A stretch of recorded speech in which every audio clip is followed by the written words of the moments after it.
No matter how many times I come here, I just can't get over how swanky this place is. Marble floors polished to a sheen, gold-plated fixtures. It makes my place back home look kind of pathetic. You do have that massive rack of weapons next to your bed, though. That's pretty impressive, in its own way. It is quite a collection, isn't it? But this place just oozes history. You must have loads of amazing weapons here, too. Indeed, milady. A sword so sharp it can cut through a dragon's hide as if it was silk. A bejeweled scimitar that can pierce the thickest plate mail. An enchanted shield that dulls any blade. The House Geniolja armory is positively bursting with wonders such as these, and many more besides. All those treasures and you keep them stored out of sight? Noble and modest. What a family. A keen observation from a true lady of Eternia. But in truth, the weapons are hidden for reasons beyond mere modesty. I am reminded of the words of a forefather of House Geniolja passed down to me by my predecessor. Perhaps you will indulge me? It is a fine thing to have a mighty weapon, but it is even finer to never wield it. Ofttimes, the mere knowledge that you possess great power will suffice to discourage conflict. Justice must be backed by might. This is true. But when it is delivered at sword point, it is little more than intimidation. Throughout its long and proud history, House Geniolja has protected the people of this land with justice and might. But when armies must be mobilized to force obedience, that is a justice not worthy of the name. Now that I recall, there is another famous House Geniolja proverb about shields. A stout shield is a fine thing indeed, but a world with no need for shields is all the finer. When people are well shielded, they can live without constant fear of the sword. There can be no denying this. But tell me, what is true peace of mind? Is it knowing a stout shield stands between you and a relentless foe? I think not. It is in knowing that you are safe from harm without a shield to keep such dangers at bay. Such are the ideals House Geniolja espouses. This is why you will not see arms or armor adorning the walls of this manor. Or at least, this is what I have come to believe in my many years of service here. I see. So, ideally, a nation should have both swords and shields, but should have the need for neither.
Ah, Edea. It is always a pleasure to welcome you. Prime Minister, I heard that in times of war, Ansheim's factories would turn out airships by the dozen. This is true, and the vast majority of them were commissioned by Eternia. Why do you ask? I've always wondered. You have all this industry and technology at your disposal, but Ansheim has never had a standing army. I mean, you can forge all kinds of powerful weapons, but you don't use any for yourselves.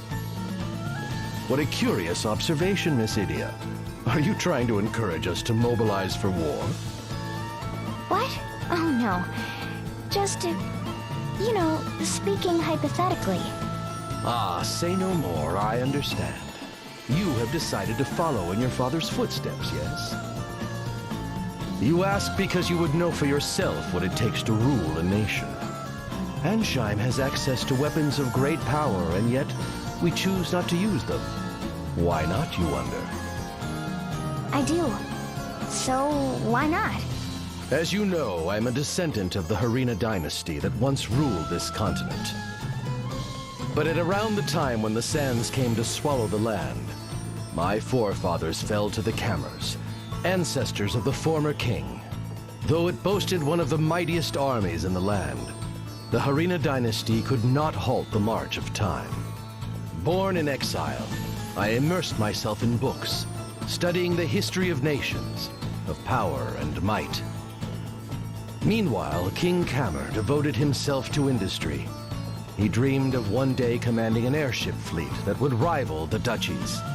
A dream that, like so many dreams out here, was built on sand. As Prime Minister, I chose to divert military funding to education. The strength to crush our foes became the strength to grow our nation. In other words, you chose to fight with knowledge and learning instead of force. Precisely. These days, nearly all of the former Ansheim defense budget has been redirected to Al Campus. But what if someone were to attack you? An army of scholars isn't going to stop anyone. Oh, I wouldn't be so sure about that. Remember, this nation is renowned for its industrial and technological prowess. And the greatest minds of our generation are gathered in Al Campus. We can build weapons whenever we want. Meaning? We are not a nation of pacifists. If provoked, we will not hesitate to fight back. If needed, we have the means to cut down our foes. But we will unsheath our sword only when it is truly needed. Right. That makes sense. Thank you for your time, Prime Minister. If my advice has been of use to you as you follow in your father's great footsteps, this is all the thanks I need. So don't brandish a big sword, but be sure to have one ready when you need it.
You return, my friends.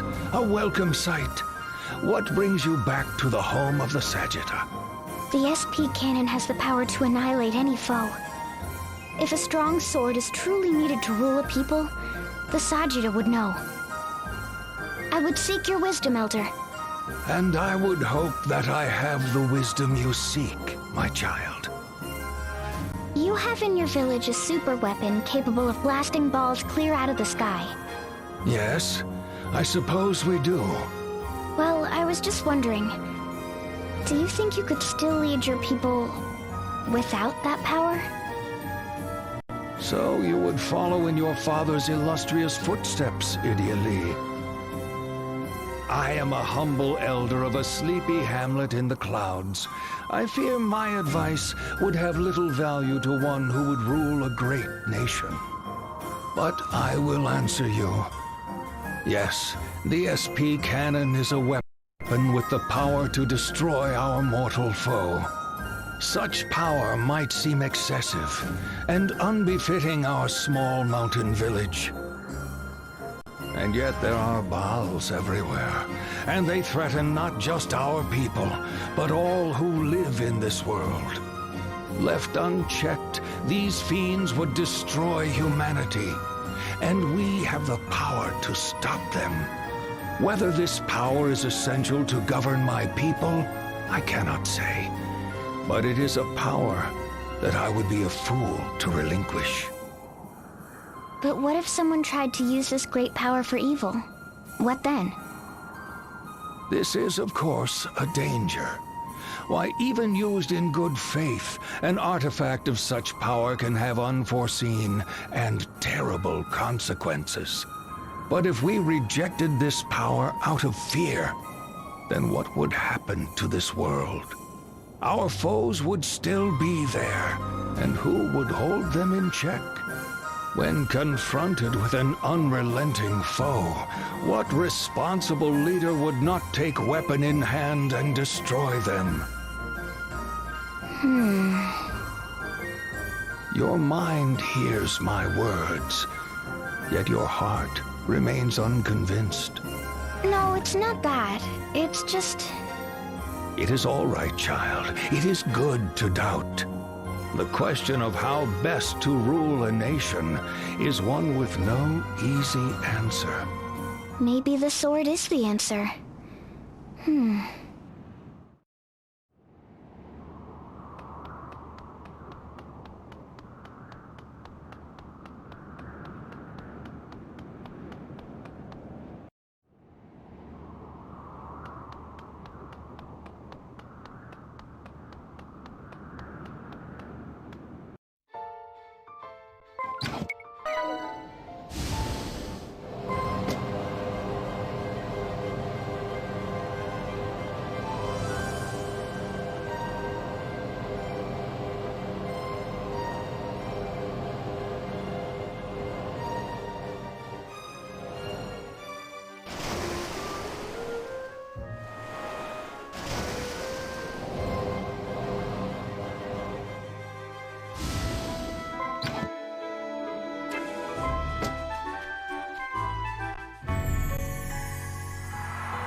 Here I go! Hut!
Here I go!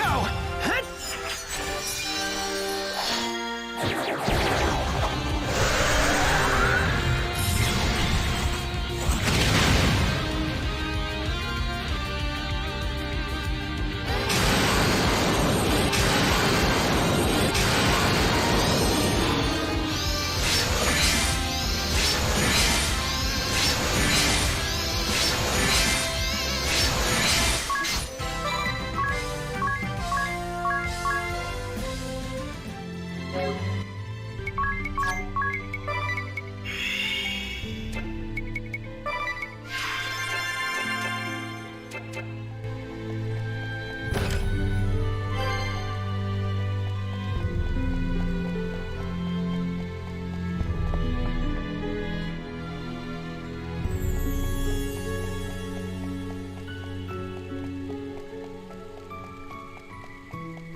For you!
father.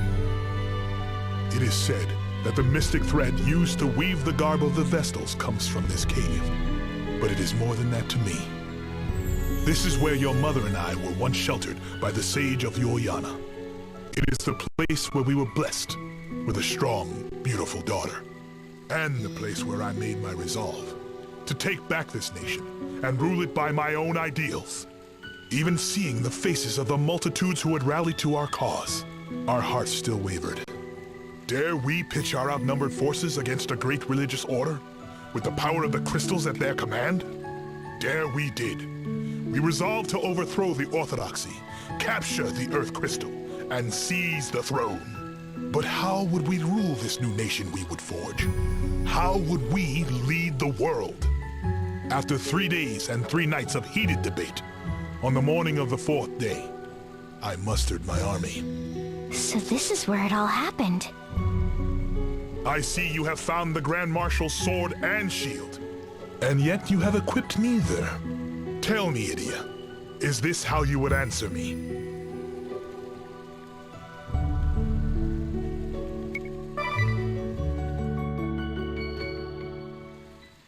That's right. This is my answer. Explain yourself. As long as a nation exists, it will have enemies, whether or not it seeks them out. A ruler must have the power to fell those who would threaten the people's survival. This is why I sought the Grand Marshal's sword. And every nation has people within its borders, a citizenry that it must protect. To keep its subjects from harm, a ruler must carry a strong, sturdy shield. So, I sought out the Grand Marshal's shield.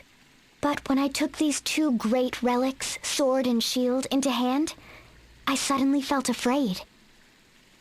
You wielded a mighty sword and a stout shield, yet grew fearful. Intriguing. I thought back to what I had seen in my travels across the realm, and to what I had read in the histories. Stories of men who claimed power to slay their foes, but who forgot the ones they loved, and whose hearts grew cold. Men who gained the power to protect people, but then lost sight of themselves, and grew vain, proud, and complacent. They put too much faith in the power they'd achieved. It became all-consuming. It was all they cared about. That was what I was afraid of. Justice must be supported by might and authority. But when it is delivered at the point of a sword, it is not but coercion. You are right to fear power. Yes, even power sought in pursuit of justice is not immune from corruption. A stout shield is needed to protect the people in times of war. Yet the true goal should be a world with no need for shields. The noble course is to believe in the ideal. Find that stout shield, yes, but do not bear it. The little bird who left our nest has returned on the strength of her own wings. Along the way you were lost, injured and betrayed. You knew despair and cried in anguish. We were confused. We doubted everything. We closed our eyes and ears to the world around us. But you overcame the pain. You raised your head and did not shirk from the truth. You took your troubles in stride. I met new comrades. I knew the warmth of friendship. I was emboldened. I listened. I learned just how much I still had to learn. I felt the love of my master, my friends, my family, and my father, who I always looked up to and strove to follow. Your journey is over, my daughter. But you have one more trial to face, together with the friends who stand beside you. I am Brave Lee, Grand Marshal of Eternia. This is your final trial. I shall spare no effort, offer no mercy. Begin!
Let's give him all we've got!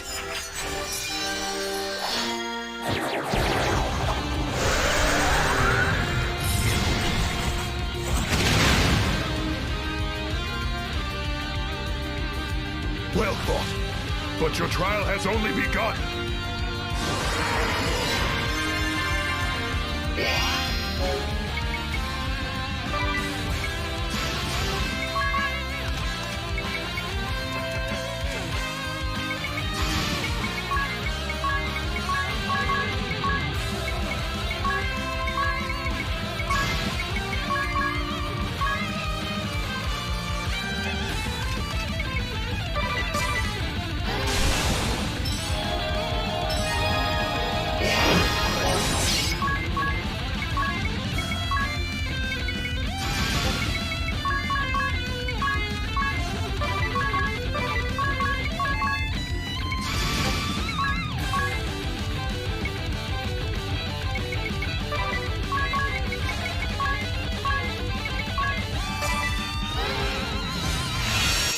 Now you're gonna get it!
Well struck, but I will not fall so easily.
for you!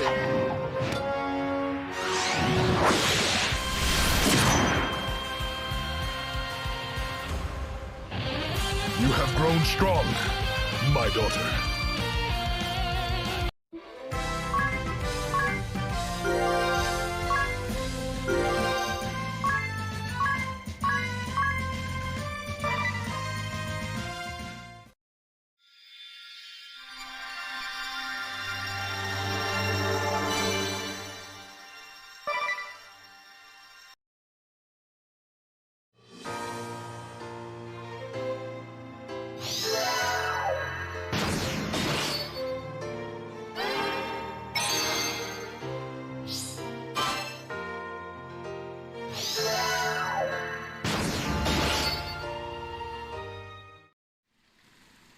How strange.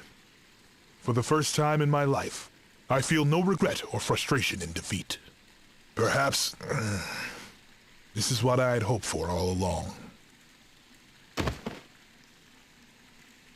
Father. It is nothing. For being told I might never wield a sword again, this body served me surprisingly well. Now, you must take this. This is the stave of the Grand Marshal of Eternia.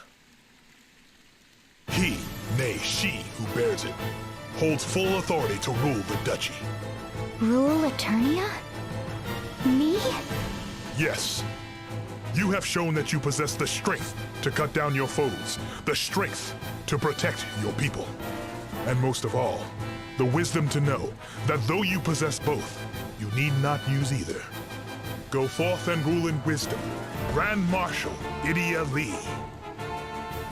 The future of Eternia, nay, of the world itself, is in your hands. Yes, Father.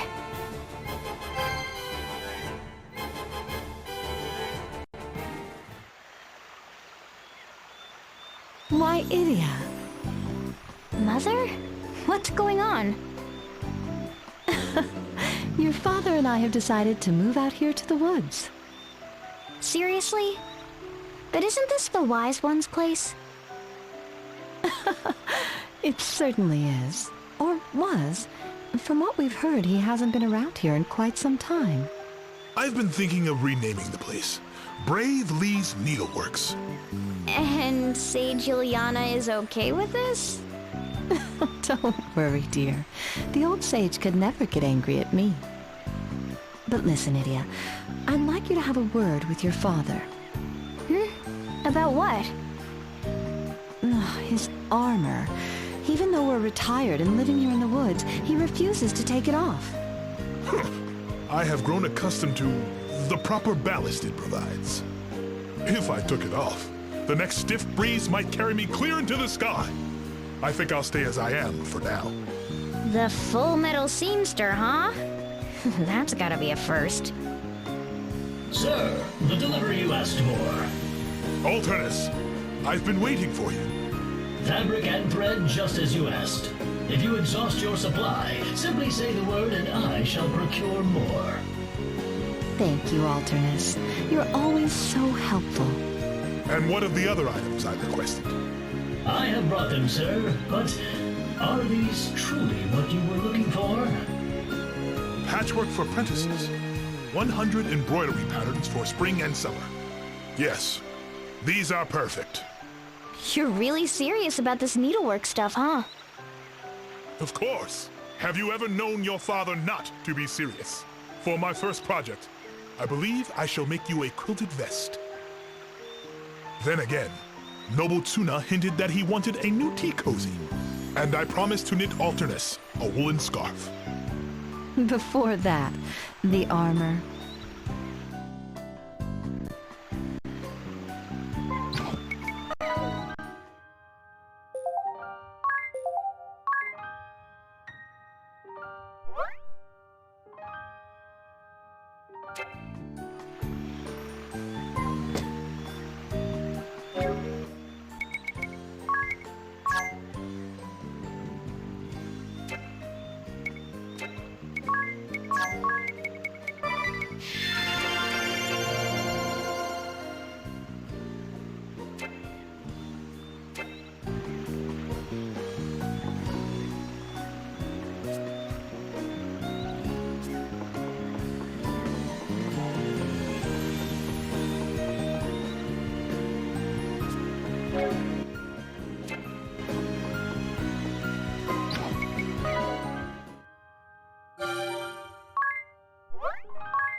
Dinner is served.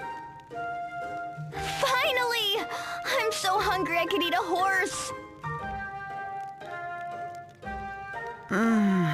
It's so tender. This is divine. It's like a little symphony playing in my mouth with every bite. You simply must tell me, Tiz, what is this masterpiece? Meat? Hey, come on, Tiz. Magnolia is asking a serious question. Sorry. How about roasted wild boar with blueberry sauce? The boar shoulder Carl gave us has really aged well. What's the sweet and sour flavor? That's blueberry jam. We had some in the stores, so I used it as a rub for the roast. Oh, right, the stuff I bought but never used. And what's this on the side? This warm risotto-like stuff. Rice, mostly. Tiz, you're doing it again. Oh, sorry. How about, buttered rice porridge with mushrooms and wild vegetables? I picked a bunch of wild mushrooms and roots when we stopped for lunch the other day. I figured they go well with the buttered rice left over from yesterday. Buttered rice? From yesterday? That's right. I used the leftovers from Magnolia's dinner. Tell me, Tiz, do you have a philosophie de la cuisine? Huh? Philo what? A policy. Towards cooking, I mean. Do you have a particular approach? For example, you put lots of effort into presentation. I do? But everything is loaded with garlic, and he sticks to simple dressings like ketchup and brown sauce. She's calling you a one-note cook. What? Come on, Magnolia. Pull some punches, would you? Edea, meanwhile, likes the extremes. Sweet things are super sweet. Spicy dishes get a quadruple dose of pepper. Yep, that's me. Food with a punch. She's not afraid to explore and experiment, which often results in total disasters. That sounds familiar. Remember her charcoal on the half shell? And the legendary soup of many colors? Murgurgur. Look, you have to try new things if you want to improve as a cook. You were trying to improve? But I have to say, there's a certain je ne sais quoi about Tiz's food. It's tasty without being flashy, and it has real depth. It makes me wonder, just what is his philosophy? Where did he learn to cook? I'm pretty sure I don't have a philosophy, and no one ever taught me, per se. I mean, I'm not a gourmet like Edea and you. I don't know about fancy ingredients and dishes. There must be something. Come on, don't be coy. Well, one thing I do believe in is not wasting food. Does that count? Like today, I used the boar meat we got and that extra blueberry jam for the roast. Then I had the idea to use up the leftovers from last night's dinner. We just happened to have the mushrooms and wild plants on hand to dress it up. Magnifique! Tiz, I think you have a wonderful approach to cuisine. It's nothing special. I just hate to see good food go to waste. Now that I think about it, you've never made a bad meal. Your dinners are always just right. Well, I'm not as adventurous as you. I stick with what I know, so I don't mess up all the time. Well, excuse me for trying to spice things up from time to time. Sorry. Oh, that reminds me. I made a totally unadventurous dessert, too. Sweet roasted chestnuts. What? Why didn't you say so earlier? Bring it out already. You really are the best, sir.